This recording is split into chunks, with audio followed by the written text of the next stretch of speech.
Singapore থেকে সুখবর দিলেন হাদির বড় ভাই ওমর ফারুক।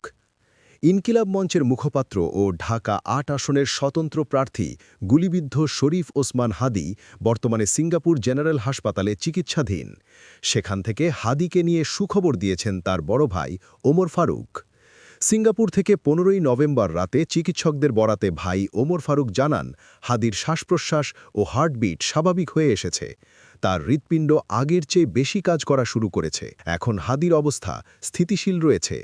সংশ্লিষ্ট সূত্রে জানা গেছে, সিঙ্গাপুরে নেওয়ার সময় ওসমান হাদির শ্বাসপ্রশ্বাস ও হার্টবিট বেড়ে যাওয়ায় তার স্বাস্থ্যের অবনতি ঘটে। ফলে বিমানবন্দর থেকে তাকে অতি দ্রুত সিঙ্গাপুর জেনারেল হাসপাতালের আইসিইউতে ভর্তি করে চিকিৎসা শুরু করা হয়।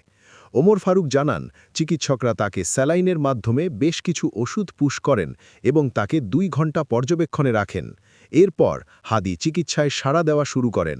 তার শ্বাসপ্রশ্বাস ও হার্টবিট স্বাভাবিক হয়ে আসে এবং তার হৃৎপিণ্ড আগের চেয়ে বেশি কাজ করা শুরু করে।